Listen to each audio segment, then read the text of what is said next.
Bienvenidos una vez más a el estudio del panorama del antiguo pacto. Hoy vamos a empezar el estudio del libro de Éxodo y lo vamos a hacer también en algunas partes por lo importante que es este libro.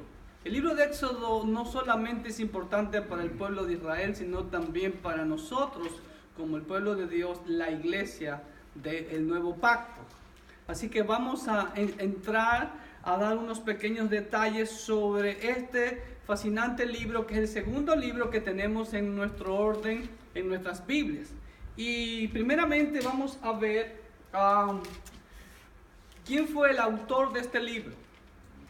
Moisés. Se le atribuye la autoría totalmente a Moisés. Hay algunos que otros críticos que siempre tratan de buscarle problemas al asunto y pues dudan de que fue Moisés, pero definitivamente, como ya lo hemos dicho, lo mismo con el Génesis, los 5 primeros libros que le llamamos la Torah, el Pentateuco, fueron escritos por Moisés.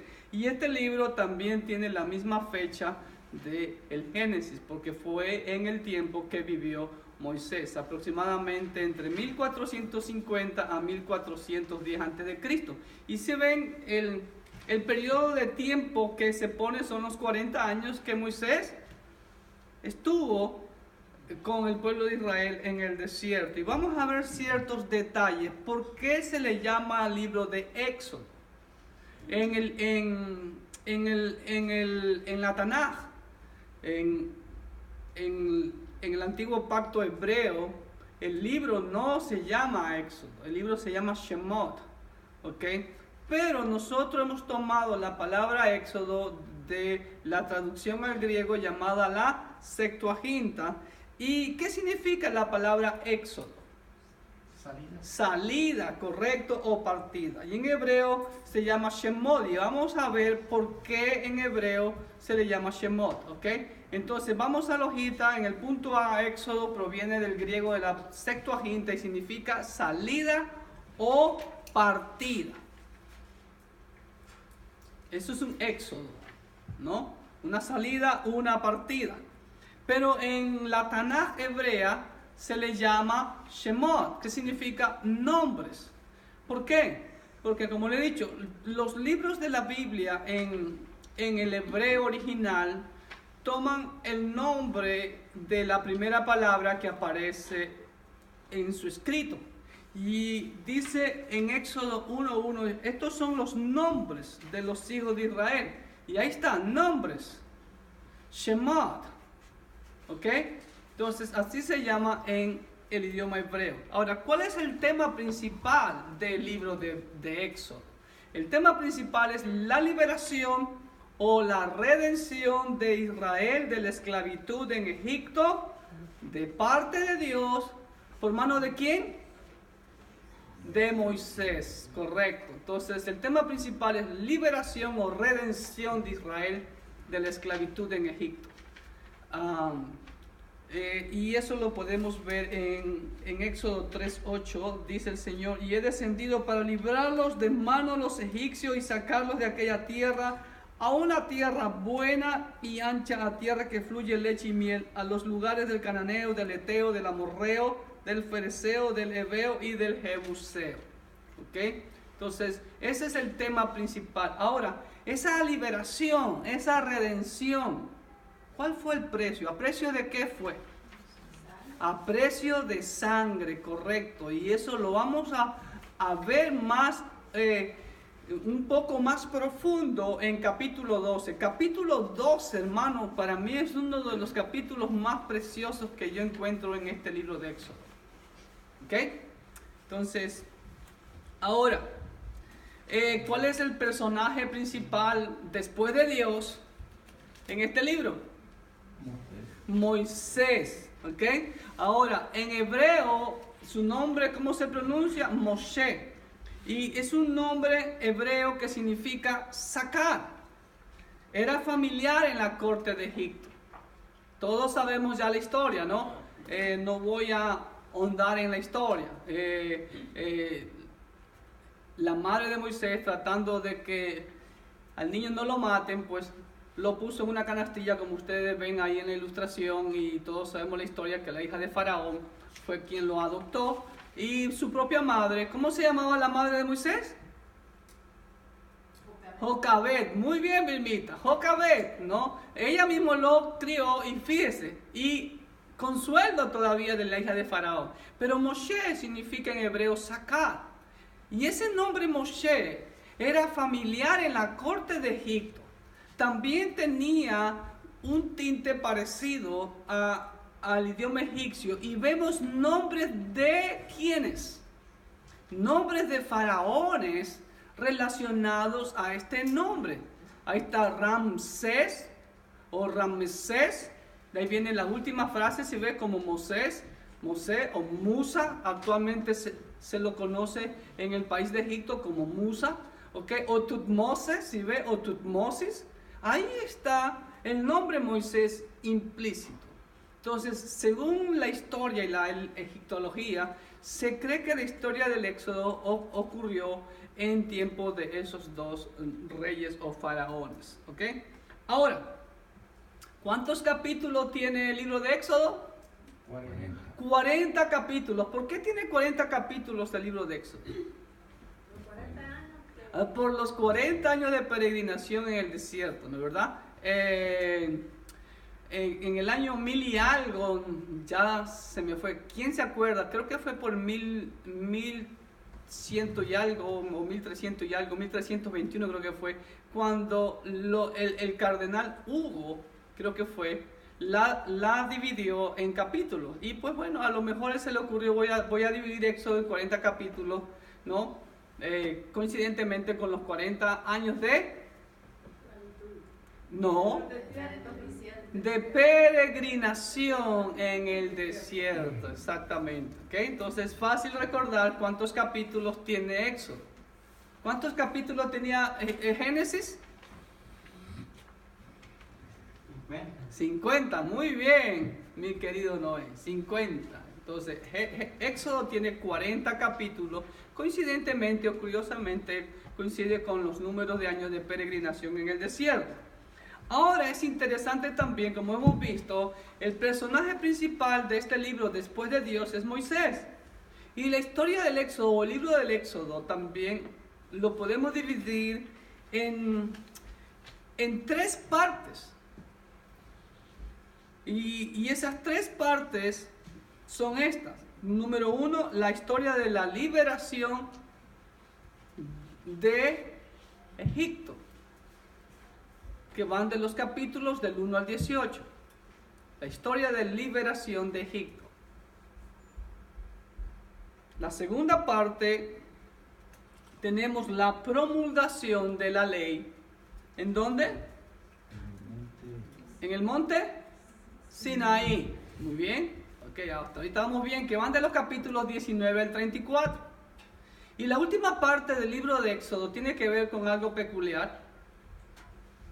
¿Qué es? ¿Ya leyeron Éxodo? Vamos por Josué. ¿Ah? La tercera tiene que ver con el tabernáculo, el modelo del tabernáculo, la construcción, las ofrendas que se dieron. El pueblo de Israel fue totalmente generoso. Y Moisés dio la orden de que ya no dieran más ofrendas porque ya bastaba y sobraba para todo lo que se requería para el tabernáculo. Oro, plata, bronce, telas azules, pieles de tejones, etcétera, etcétera, etcétera. ¿Ok?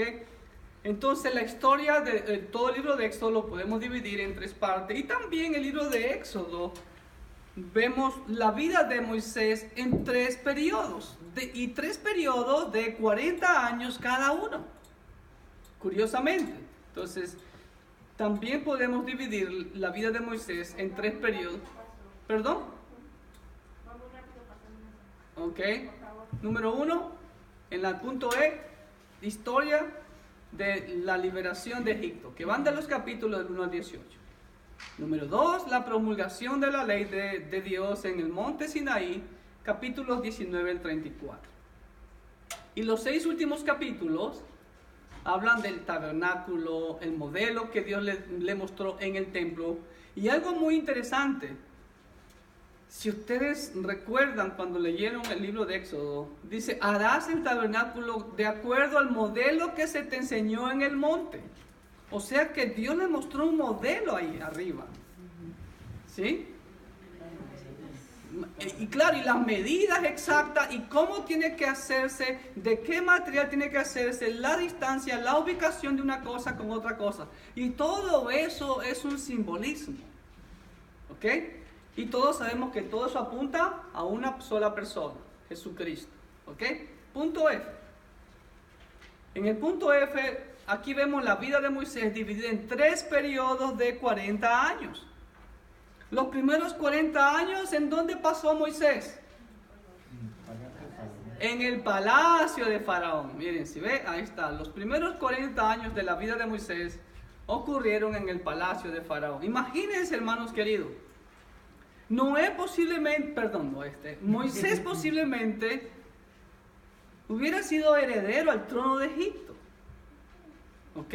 Los segundos 40 años de Moisés, ¿en dónde los pasó? Allá en tierra de Madián. ¿Ok? Arabia. ¿Dónde queda Madián? Arabia. ¿Ok?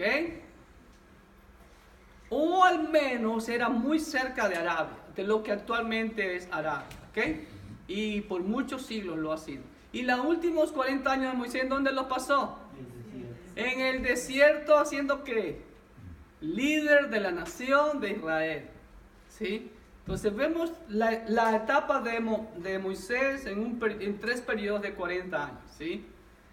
En Egipto, en Arabia, en Madián, y en el desierto liderando a la nación de Israel. Y G.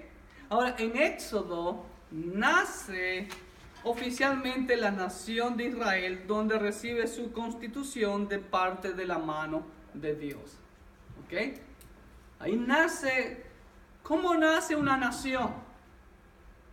Todas las naciones nuestras, el momento que se independizaron de España, proclamaron el acta de independencia. Y ahí junto a ello se redactaron lo que se llama la Constitución de la República de fulana, sultana, mengana. ¿Ok?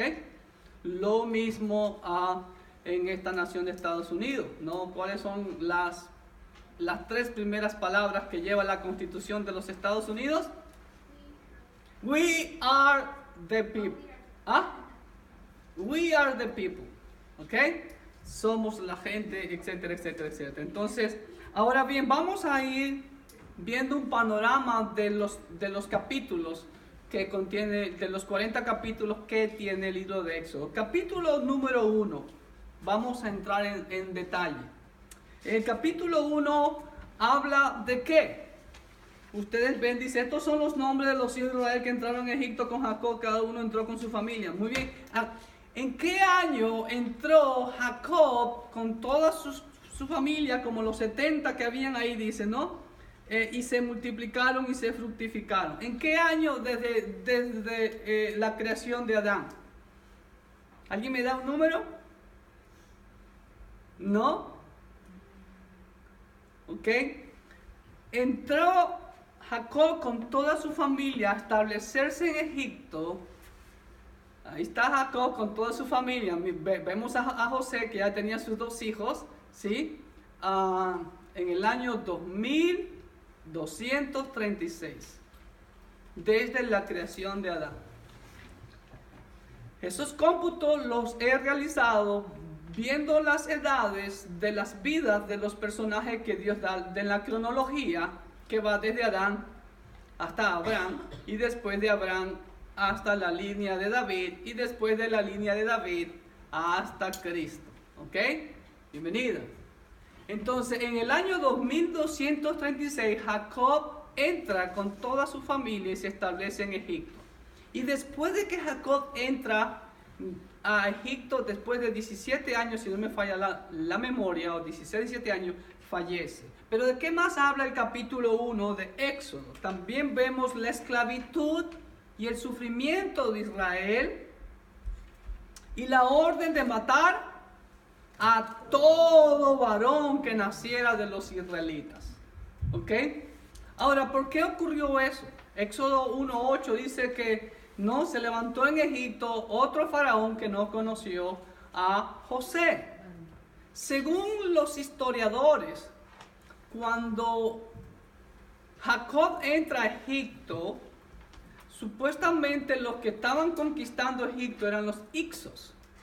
Y que los Hicsos a la larga eran descendientes, también eran familiares con los descendientes de Sem, familiares de los israelitas, por eso se llevaban bien con los israelitas, pero después ya fueron conquistados por los egipcios y por eso vino un nuevo faraón y por eso dice ahí, dice, ahora pues seamos sabios para que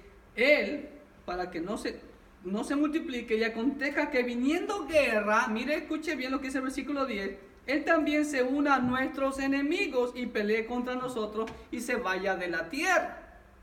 Eso es lo que los historiadores afirman, que en el tiempo que entró Jacob y su familia, el tiempo de José, fueron el tiempo de los Hicsos, pero ya después vino otra dinastía diferente y pues simplemente los esclavizaron. ¿Ok? Eso habla el capítulo 1, muy resumidamente. El capítulo 1 habla de todo ese periodo de esclavitud. Capítulo número 2, ¿de qué habla? El capítulo número 2 de Éxodo. Habla del nacimiento de Moisés. Así mismo. Ahora, una pregunta. El capítulo 1, ¿cuánto periodo de tiempo usted calcula que toma todo el capítulo 1? Es muy interesante. A veces de entre un versículo y otro puede pasar muchísimo tiempo. Todo el capítulo 1 abarca un periodo de 430 años. Los 430 años que estuvo en esclavitud el pueblo de Israel en Egipto. Ahora, capítulo 2 habla de un personaje. Y el capítulo 2 abarca un periodo de 40 años. Es la vida de Moisés, nacimiento hasta que huye a Madián. ¿Okay? Entonces, en la hojita vemos, dice nacimiento de Moisés, su crecimiento en la corte, ¿no? Como parte de la realeza de Egipto. ¿Y qué vemos en el versículo 12? ¿Alguien me lee en el versículo 12, por favor, de Éxodo 2? Rapidito. Entonces miró a todas partes y viendo que no parecía nadie, mató al egipcio y lo escondió en la arena. Muy bien. Aquí ya Moisés tenía 40 años. Y según nos dice el pasaje, los versículos anteriores, el contexto nos dice que él vino a los suyos, a los hebreos. ¿Y cómo los vio a los hebreos? ¿Estaban felices, contentos, disfrutando de la abundancia en Egipto? No, estaban en esclavitud. ¿Y qué pasó? Dice que él vio a un egipcio que maltrataba a un hebreo. ¿Y qué hizo? Lo mató. Y lo enterró en la arena. Para que supuestamente nadie lo veía. ¿Nadie lo vio? ¿Quién lo vio? Otro hebreo. ¿Y quién más? Y Dios, correcto, Ashley. Dios lo vio. Ahora, ¿qué me enseña este versículo 12? Aquí hay un principio no bueno que no debemos de imitar de Moisés. Aquí Moisés quería hacer el liderazgo a su manera. Y eso no es correcto. ¿Él consultó a Dios lo que tenía que hacer? No. Ajá, no era líder, pero aquí quiso tomar el papel de líder. Si ve, aquí hay un principio de liderazgo y yo estoy tomando en cuenta eso en este estudio panorámico, más que nada en liderazgo y en el servicio y doctrinas, me he enfocado más en eso. Y aquí vemos que hay un principio no bueno de liderazgo que no debe ser aplicado. Todavía Dios no lo había llamado. Entonces aquí me damos cuenta que cuando una persona no es llamada por Dios al servicio, al liderazgo, a ministrar como un siervo de Dios, las cosas no le van a ir bien. Y menos si no consulta a Dios. ¿Sí? Él desea tomar el liderazgo ante los israelitas a su manera. Y no es a mi manera ni a su manera, sino ¿cómo? A la manera de Dios, correcto. ¿Ok? Ahora, después que comete el crimen, miren qué tremendo líder. ¿Qué hizo este gran líder? Huye. Huyó como un valiente o como qué? Como un cobarde, ¿no? Huyó, imagínense, teniéndolo todo ahí en el palacio de Faraón. Huye. Y ahora, ¿a dónde huye? A Madián. Ojo con eso. ¿Ok? Miren lo que dice el versículo 15. Oyendo Faraón acerca de este hecho, procuró matar a Moisés, pero Moisés huyó. Escuche bien esa frase, es muy, pero muy, muy importante. Huyó de delante de Faraón. ¿Qué significa eso que huyó de delante de Faraón?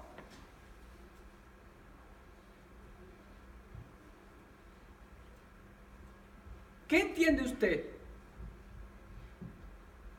Por ejemplo, en estos días ha habido un crimen en una universidad, creo que aquí en Michigan o Minnesota, no sé por dónde fue un crimen, pero parece que el crimen fue más bien por asuntos personales y el muchacho ha huido. Pero ¿ha huido delante de Trump? ¿Sí o no? ¿Por qué no? Porque Trump no es la justicia. ¿Cómo que Trump no es la justicia? Trump representa a la justicia de este país, al presidente, claro. Y está la policía, está el FBI, las autoridades. Autoridad inmediata. Exactamente, ¿sí? Pero ¿qué significa que huyó delante de Faraón? Bueno, Faraón era también la autoridad. Ya, seguro que sí. Pero era como su padre, ¿verdad? Su abuelo. O ya no. Sí, pero no tanto eso. Por ejemplo, este muchacho que huyó, ¿está en serio peligro ahorita de ser atrapado? Sí. Sí. ¿Cuál sería la oportunidad para este muchacho que asesinó a ese otro dos muchachos en la universidad de que esté fuera del alcance de la policía de los Estados Unidos? Huir a otro país. Huir a otro país, correcto. Eso significa que huyó de delante de Faraón, porque todo soldado egipcio representaba a Faraón y lo atrapaba. ¿Me hago entender? Eso es muy importante entender. ¿Por qué digo eso? Porque vamos a ver más adelante el error que hasta el día de hoy se comete del lugar tradicional del monte Sinaí. La península que hoy se llama como Sinaí siempre ha pertenecido a Egipto. Históricamente. Por eso Israel en la guerra de los 6 días, que fue atacado por Egipto, fue atacado por Siria y por Jordania, ¿sí? Los venció y conquistó la península del Sinaí, pero después de un tiempo se la devolvió, porque Israel es consciente e históricamente sabe que ese lugar, como yo le llamo el diente de tiburón, ha pertenecido siempre a Egipto. Y Egipto tenía torres de vigilancia en sus fronteras que hasta el día de hoy se encuentran ruinas de ellas. Cuando lleguemos al capítulo 14 yo les voy a mostrar fotos de ciertas migdol o torres o fuertes de control, como lo vemos aquí hoy en día en todas nuestras fronteras. Hay como torres o casetas, ¿no? De control. Ahora se quiere poner hasta una muralla, ¿ok? Entonces, para poder estar lejos del alcance de Faraón, entonces Moisés tenía que huir a otro país, y ese otro país se llamaba Tierra de Madián. ¿Sí ve? ¿Estamos? Entonces, en la otra parte del capítulo 2, huye y se establece en Madián, que según los mapas, actualmente y hace al menos 2000 años atrás ha pertenecido a Arabia. ¿Ok? Capítulo 3. ¿Qué vemos en el capítulo 3? En el capítulo 3 vemos primeramente el encuentro de Moisés con Dios. Es Dios quien sale al encuentro de Moisés. Miren lo que dice el versículo 1. Apacentando Moisés las ovejas de Jetro su suegro, sacerdote de Madián, llevó las ovejas a través del desierto. Escuche bien. O sea que, por eso digo, Madián es Arabia o cerca de Arabia, porque dice que atravesó el desierto y llegó ¿a dónde llegó? A Horeb, monte de Dios. Y el monte de Dios, como dice Pablo en Gálatas, está en Arabia. ¿Estamos? Y ahí se le apareció, dice, el ángel de Jehová. ¿Quién es ese ángel de Jehová? Es el Cristo preexistente. Los teólogos, y es verdad, todas las apariciones de Cristo en el Antiguo Pacto se lo conoce como el ángel de Jehová. Todos sabemos la historia, ¿no? El Señor le aparece en un fuego que estaba sobre un arbusto, y ese arbusto no se consumía con el fuego. Y eso hizo llamar la atención de Moisés. Y ahí Moisés tiene el encuentro con el Señor. Ahora, cuando el Señor lo llama a Moisés, ¿qué le dice a Moisés? Moisés, ¿qué le dice?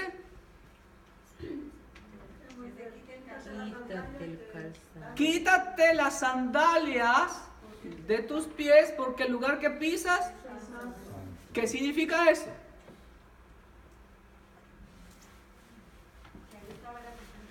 Correcto, pero ¿qué significa el acto de quitarme la sandalia o de que Moisés se quitara la sandalia? ¿Humillarse? Eso es lo que siempre hemos creído. Sí, no dudo que tenía que humillarse y no dudo que tenía que haber reverencia, pero ¿saben lo que Dios estaba haciendo? Cambia, a ver. Así es. Dios le estaba invitando a Moisés a tener una relación íntima con él. Porque las sandalias de los pies de Moisés impedían que él toque el lugar santo. ¿Estamos? Y cuando se saca las sandalias, está tocando con sus plantas de sus pies el lugar santo. Y es Dios que lo invita a una comunión. Claro, en humildad y en reverencia. Claro que sí. ¿Estamos? Entonces, la reverencia y la humildad están implícitas, pero lo que el Señor hace, como lo hace hoy en día, invita a todos los seres humanos a tener una comunión con Él. ¿Estamos? Entonces, en el capítulo 3 vemos el encuentro y el llamamiento de Moisés por el ángel de Jehová. ¿Quién? ¿Quién es el ángel de Jehová? Cristo Jesús. ¿En dónde tuvo el encuentro? En Horeb. Ojo. Ahora, ¿y en dónde quedaba Horeb? En Arabia, correcto. Tierra de Madián, cruzó el desierto y llegó hasta Horeb, monte de Dios. ¿Estamos? Y entonces vemos también aquí la primera y la segunda mención. Ve el versículo 12. ¿Qué dice el versículo 12, hermano querido?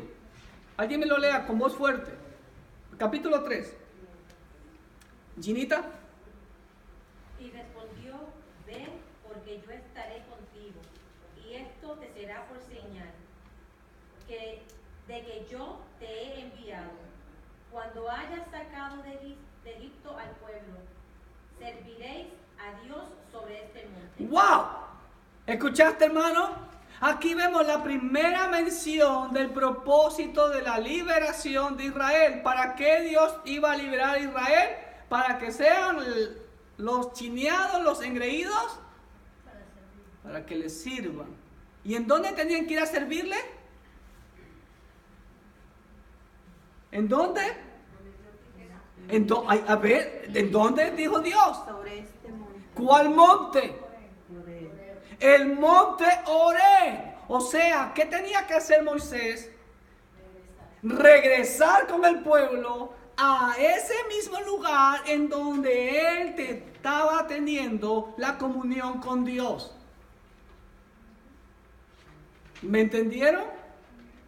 Pastor, también aquí puedo ver, ¿verdad?, que a pesar de que cometió ese crimen, pues aún así Dios los usa, ¿verdad? Usa a las personas. Claro, pues cuando Dios tiene un propósito para una persona, eso lo hemos visto también con mis muchachos, ya ellos vamos más adelantados que ustedes, ¿sí? Por eso Camilita pudo contestar correctamente y yo me alegro de eso, se ve que estaba atenta. Entonces, cuando Dios llama a una persona, y vamos a ver capítulo 4, no hay nada quien detenga el plan de Dios. ¿Ok? Ahora bien, pero aquí hago énfasis, hermano querido. Recién tiene Moisés el encuentro con Dios y Dios ya le está diciendo cuál es el propósito por el cual quiero liberar a mi pueblo. ¿Para qué? Para que me sirvan en este monte. Y versículo 18, ¿qué lo dice? Lo vuelve a repetir. ¿Alguien lo lee, versículo 18? Capítulo 3 estamos. Y oirán tu voz, e irás tú y los ancianos de Israel al rey de Egipto, y le diréis: Jehová, el Dios de los hebreos, nos ha encontrado. Ahí vemos otro principio. ¿Qué principio vemos ahí? El Señor nos busca porque nosotros somos los perdidos. Bueno, nosotros éramos, ya nos encontró, así como los israelitas. ¿Se ve? Moisés no salió a buscar a Dios.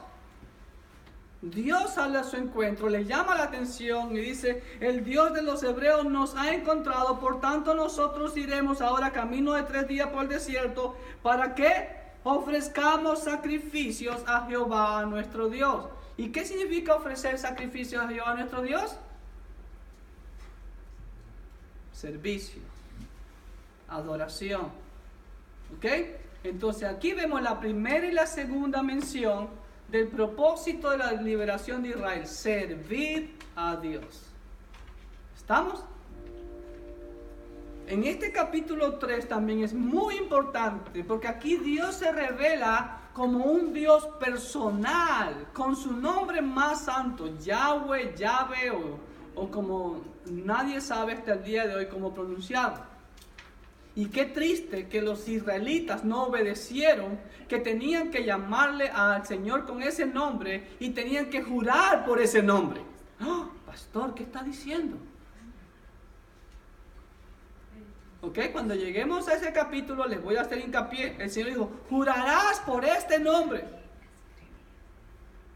Lo que no podían hacer los israelitas ni ningún cristiano era pronunciar nombres paganos, y eso es lo que hacían. ¿Ok? Y aquí están las 4 letras en el idioma hebreo con la cual se pronunciaba el nombre de Dios. Nadie sabe hasta hoy en día cómo se pronunciaba, porque el hebreo, al igual que todos los idiomas, han ido evolucionando. ¿Ok? Pero eran las 4 letras, lo que se llama el tetragrama. La letra Yod, Hei, Bat, Hei, que la podríamos traducir al español como la Y, la H, la V y la H. ¿Ok? Recuerden que el idioma hebreo no tiene vocales. En los últimos años, los israelitas le han puesto unos puntitos abajo de las letras y arriba para entender cómo se pronuncia, si es ya, o es ye, es yi, es yo o yu. Por eso nadie sabe cómo se pronunciaba eso, porque no hay los puntitos. En ese tiempo no había puntitos. Uno sabía cómo se pronunciaba y punto. ¿Ok? ¿Estamos? Pero, ¿qué significaba ese nombre Yahvé o Yahweh? Yo soy el que soy. ¿Qué nombre más raro a nuestro Dios? Yo soy el que soy. ¿Qué significa eso? Muy bien, muy bien. ¿Qué más? No hay otro Dios fuera de Él. En ot milvado. No hay otro Dios fuera de Dios. ¿Qué más? Excepcional. Excepcional. ¿Por qué, Vilmita? No hay otro. No hay otro. ¿Qué más me implica ese yo soy el que soy? ¿En qué persona está? Presente. ¿Ok? La eternidad. Presente a La eternidad. eternidad. Correcto. Yo soy el que soy. Yo soy el eterno. ¿Qué más implica ese yo? Único. ¿Qué más? Todopoderoso. El que soy. El preexistente. El omnisciente. Y también ese Dios personal. Yo soy. Ese Dios soberano. No hay otro. Solo yo. Eso implica el nombre Yahweh o Yahvé. Yo soy el que soy. En donde denota la eternidad, la soberanía del único Dios del universo. ¿Ok? Eso lo vemos resumidamente en capítulo 3. Capítulo 4. ¿Qué vemos en capítulo 4 de Éxodo? Yo creo que esa ilustración es muy apropiada para el capítulo 4. ¿Qué está haciendo Moisés? Repitiendo como Mateo 2:17, hasta cuando se No. Ahí en capítulo 4 lamentablemente vemos las excusas de Moisés ante el llamado de Dios de ir a liberar a su pueblo. Señor, yo creo que tú te equivocaste, búscate otro. ¿Ah? Y si yo voy y los hijos de Israel no me van a creer que tú te me has aparecido. ¿Ah? Poniendo excusa tras excusa tras excusa. ¿Y no nos parecemos a Moisés? ¿Ah? Como yo le he dicho, hermano, el momento que usted quiere una excusa, Satanás le presenta una lista enorme para tomar cualquiera de ellas. O la carne, o el mundo. Y aquí Moisés, no, lo primero que pone duda, dice, y si yo voy y no me creen, ¿qué les digo yo? Y si voy, ¿cómo te llamas tú? Y ahí fue que le dice, yo soy el que soy, el capítulo 3. Y comienzan las excusas de Moisés. Ahora, ¿qué hace el Señor? Dios le da 3 señales simbólicas. ¿Cuáles eran esas 3 señales, Ashley? La vara. La vara que se convirtió en ¿qué? En serpiente, ¿qué más? La agua en vino. Metió su mano en su seno y ¿cómo le salió la Leprosa. leprosa? Y la tercera señal, La agua en sangre. el agua derramada en la tierra y se convierte en sangre. 3 señales poderosas le da Dios a Moisés para que le crea. Y el Señor dice, con estas señales te van a creer. El que no creyera Moisés. Ok, vamos al capítulo 4. Las excusas de Moisés ante el llamado de Dios de ir a liberar a su pueblo.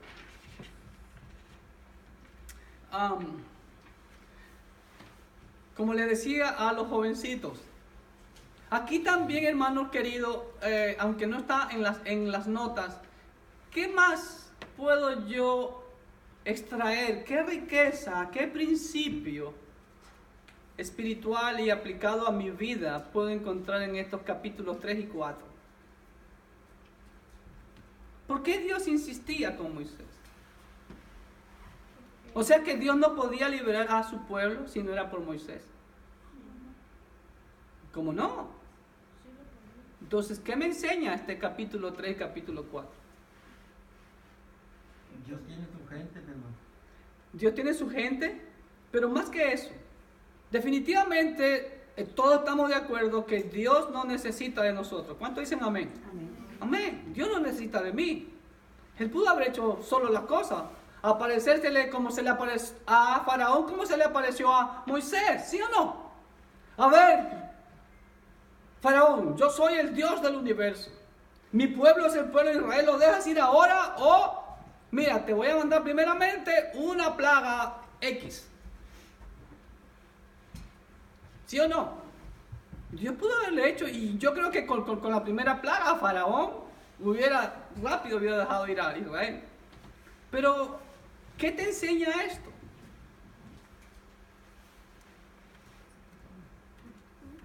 Él nos llama para que le sirvamos.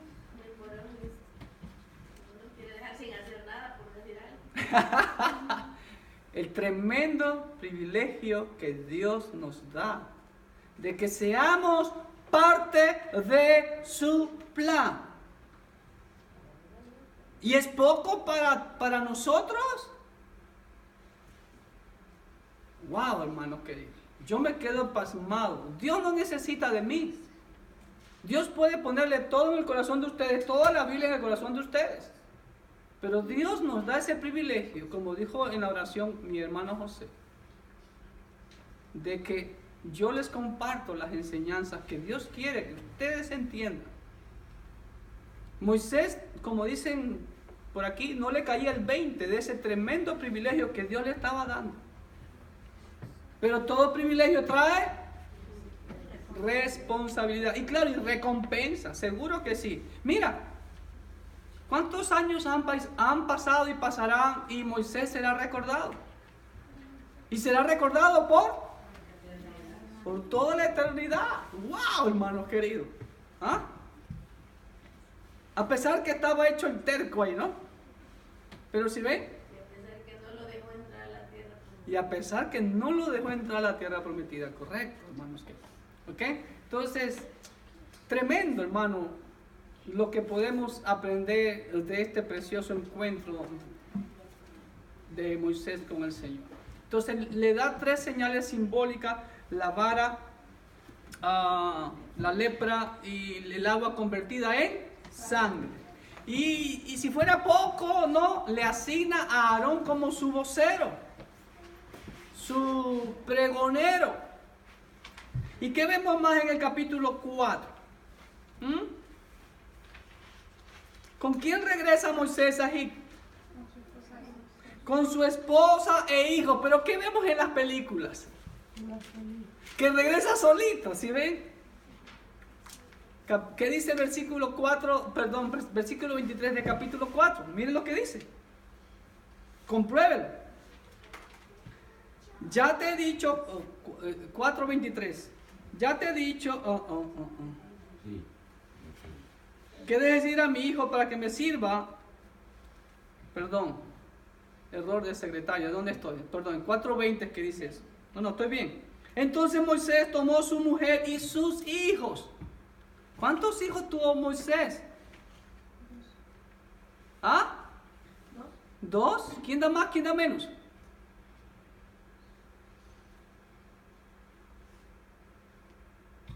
Al menos la Biblia da siempre el nombre de los 2 varones. ¿Cómo se llamaban los 2 hijos varones de Moisés?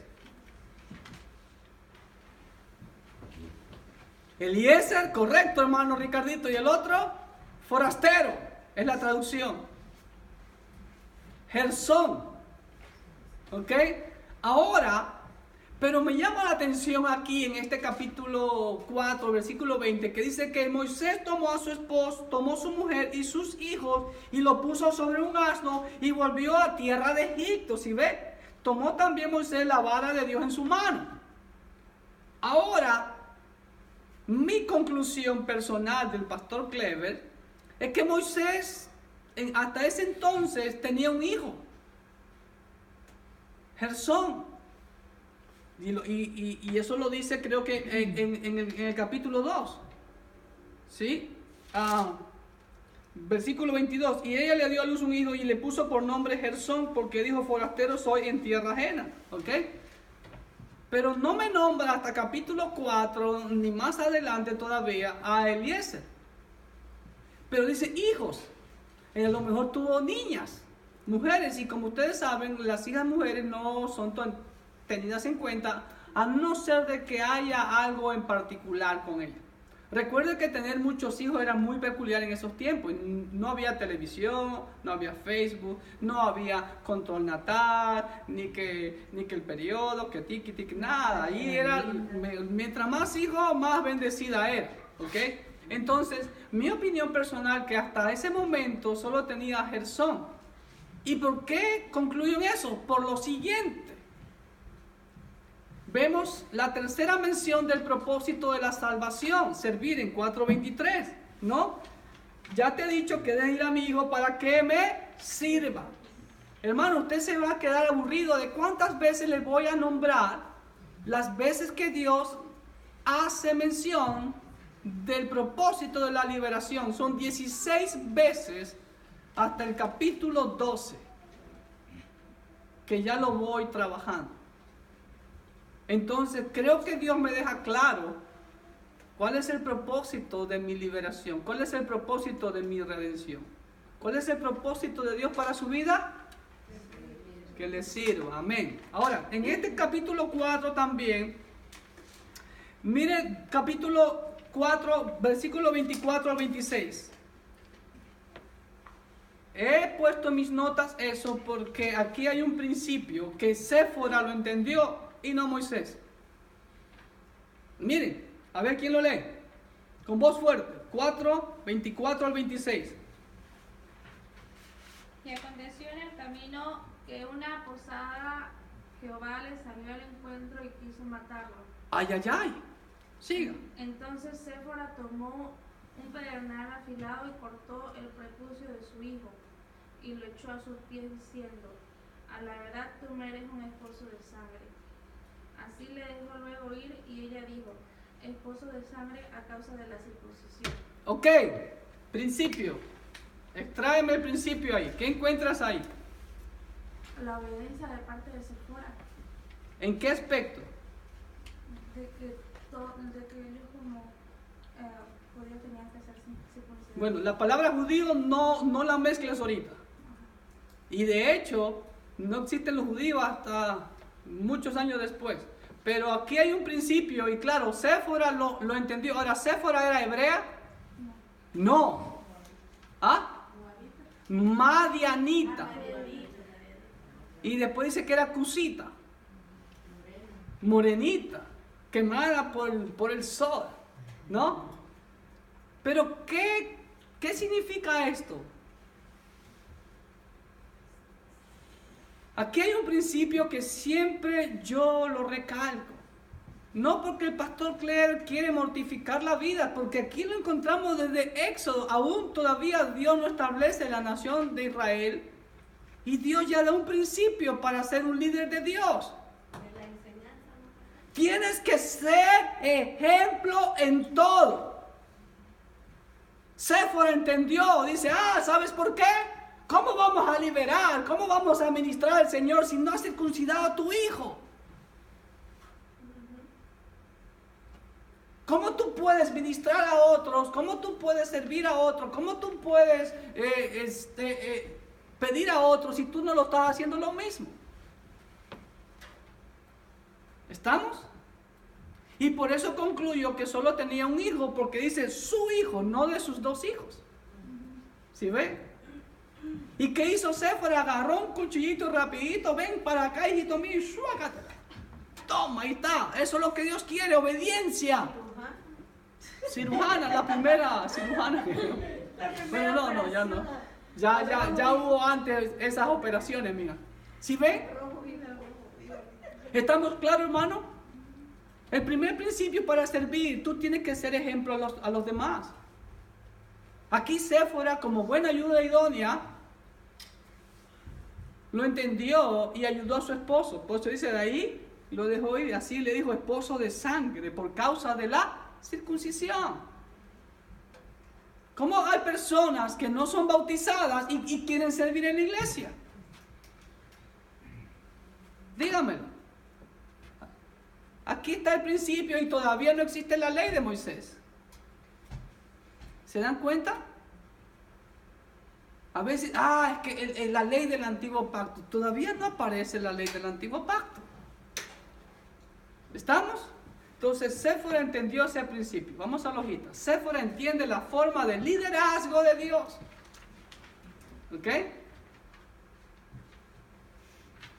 Ahora, estos versículos me llaman mucho la atención. Por eso digo, a lo mejor Madián no era Arabia, pero era cerca de Arabia. O al norte. Para mi opinión personal, Madián quedaba al norte de Arabia o al noreste. ¿Saben por qué? Porque me llama mucho la atención el primer versículo del capítulo 3 que dice que Moisés, pastoreando las ovejas de su suegro Jetro, ¿no?, cruzó el desierto y llegó a Horeb, monte de Dios. Ahora, en estos versículos 27 al 31 del capítulo 4, Dios le habla a Aarón y dice: Aaróncito, despierta, agárrate tus cositas y agarra el primer vuelo que encuentres y váyase a Horeb, el monte de Dios. Ahí lo va a estar esperando su hermanito Moisés. O sea que, en mi opinión personal, el monte Horeb quedaba en medio entre, ustedes me ven a mí, Egipto hacia el oeste, ¿sí?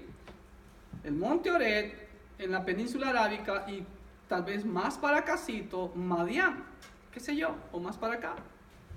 Porque dice los versículos anteriores que Moisés agarró a su esposa, lo puso en el burrito y vámonos, camino a Egipto. Y en camino a Egipto quiso matarlo, ¿sí ve? Y en una posada, o sea, todavía no llegaba a el monte Horeb. ¿Estamos? Ok, vamos al capítulo 5. ¿Qué vemos en el capítulo 5? Aquí vemos la primera visita de Moisés ¿a quién? De Moisés y Aarón a Faraón. Muy bien. Ok. Ahora, ¿qué más vemos en este capítulo 5? Versículo 1, ¿alguien me lo lea? Solo una persona. 5:1. Otra persona me lea el versículo 3, otra persona me lea el versículo 8 y otra persona me lea el versículo 17 de este capítulo 5. 5:1, 5:3, 5:8, 5:17. Después Moisés y Aarón entraron a la presencia de Faraón y le dijeron: Jehová, el Dios de Israel, dice así: deja ir a mi pueblo a celebrar mi fiesta en el desierto. ¿Para qué quiere que lo saque? Para servirle, correcto. Versículo 3. Y ellos Ya. dijeron: el Dios de los hebreos nos ha encontrado, iremos pues ahora camino de 3 días por el desierto y ofreceremos sacrificio a Jehová nuestro Dios para que no venga sobre nosotros con peste o con espada. ¿Sí ve? Ofreceremos sacrificios. ¿Y el sacrificio qué es? Servicio, servicio, servicio. Versículo 8. Y les impondréis la misma tarea de ladrillo que hacían antes, y no les disminuiréis nada, porque están ociosos. Tan vagos. Por eso levantan la voz diciendo: vamos y ofrezcamos sacrificios a nuestro Dios. Nuevamente, que están de vagos, quieren ir a dar sacrificio a su Dios. Póngale más carga pesada. Quieren ir a servir a su Dios. No, aquí se quedan sirviendo a nosotros y a nuestros dioses. ¿Sí ve? Versículo 17.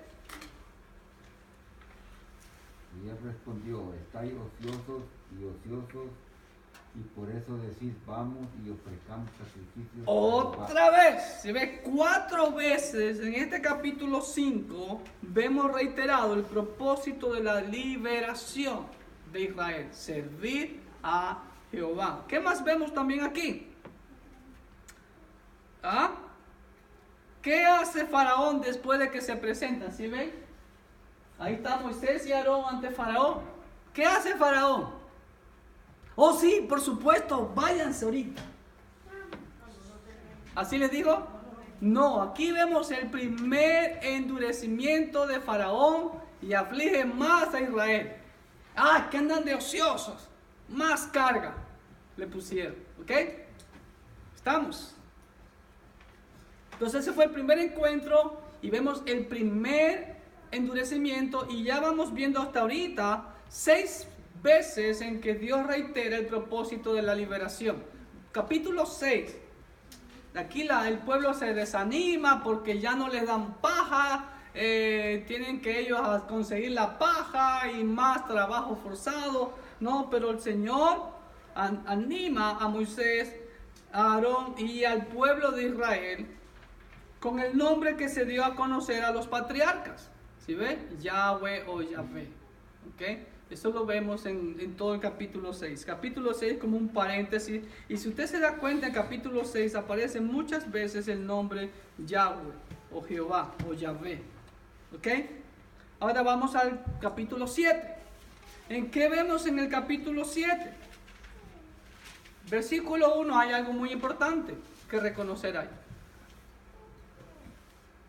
Que vemos capítulo 7.1. ¿Alguien me lee capítulo 7.1? Jehová dijo a Moisés, mira, yo te he constituido Dios para Faraón y tu hermano Aarón será tu profeta. Ajá, Aarón será tu profeta. ¿Aarón fue sumo sacerdote o profeta? Las dos cosas. Porque Dios lo dice, Él va a ser tu profeta. ¿Y qué es un profeta? Aquí nuevamente vemos bíblicamente el concepto de lo que es un profeta. La labor, la misión, el deber, la tarea de un profeta. Llamar al pueblo de repente. Ok, exactamente. Aarón era el que le hablaba a Faraón. Jehová, el Dios de los hebreos, dice así: deja ir a mi pueblo. Jehová le hablaba a Moisés. Moisés le decía al oído a Aarón: mira, Aaroncito, Jehová me dijo eso. Eso dile a Faraón. Tú tradúceme, porque acuérdate que yo soy corto de palabras. ¿Sí ves? Y esa es la función del profeta. ¿Qué estoy haciendo yo en este momento? Labor. La función de profeta. Estoy hablando al pueblo de la palabra de Dios. Esa es la función del profeta, no adivinar el futuro. Eso es abominación. ¿Qué profecía dio Aarón? Ninguna. Y de hecho todos conocemos más adelante lo que Aaroncito hizo, ¿no? Algunas trastadas hizo Aaroncito. Primero el becerro y para colmo después se mete a hablar del siervo de Dios. ¿Ok? Vamos. Aquí vemos también el segundo encuentro y endurecimiento del corazón de Faraón en capítulo 7. Esa ilustración, ¿alguien la recuerda de dónde es? La película Los 10 Mandamientos con el famoso Charles Heston. Y ¿cómo es? Jude Briner, ¿cómo se llamaba el que hacía de Faraón? Película viejísima, ¿ok? Ahora bien, y entonces vemos el endurecimiento del corazón de Faraón. Y vemos aquí que echa la vara. ¿Quién echa la vara y se convierte en serpiente? ¿Ah? Aarón. Pero ¿qué vemos en las películas? Moisés. Pero el que echa la vara es Aarón. No es Moisés. ¿Ok? Jehová reconoce a Aarón como profeta. Segundo encuentro y endurecimiento del corazón de Faraón. Aarón echa la vara y se convierte en serpiente. Y los hechiceros de egipcios hacen lo mismo. Si ven, Faraón no se espanta. ¿Qué te enseña eso, hermano?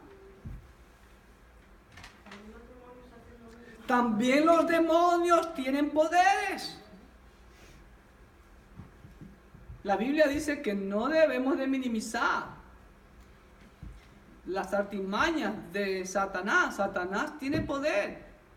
Satanás tiene poder sobre también elementos de la naturaleza.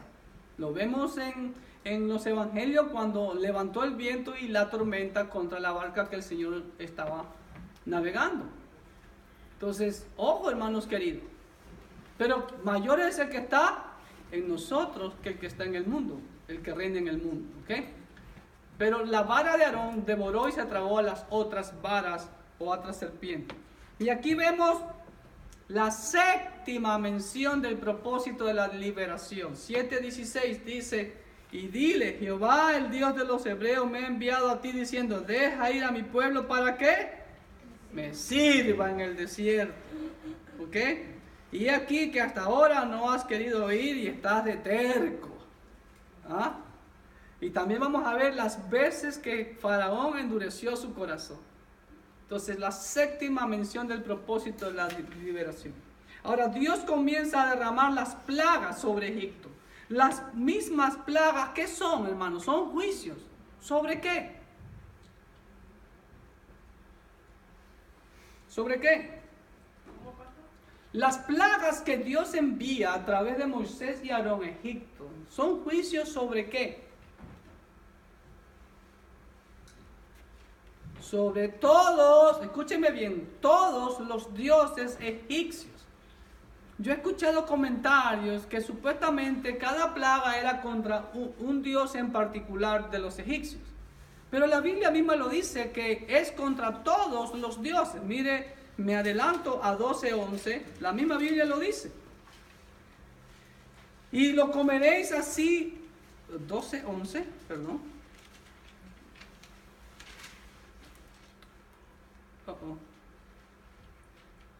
Es 12:12, perdón. Error del secretario. Es 12:12. Pues yo pasaré aquella noche por la tierra de Egipto y heriré a todo primogénito en la tierra de Egipto, así de los hombres como de las bestias, y ejecutaré mis juicios en todos los dioses de Egipto. Ahí está claro, no es sobre un dios en particular. Ahora sí, habían, claro, dioses particulares, ¿no?, relacionados con las plagas. No vamos a ahondar en todos esos dioses paganos que no vienen al caso. ¿Okay? Y la primera plaga, ¿cuál es? Las aguas de Egipto se convierten ¿en qué? En sangre. ¿Y qué hicieron los hechiceros egipcios? Lo mismo. ¡Wow! Y Faraón por tercera vez endurece su corazón. Es lo que vemos aquí hasta este capítulo 7 del libro de Éxodo. Así que le invitamos que nos continúe viendo en la próxima ocasión. Que Dios les bendiga ricamente y no deje de escudriñar los siguientes capítulos y este fascinante libro de Éxodo. Le animamos. Bendiciones.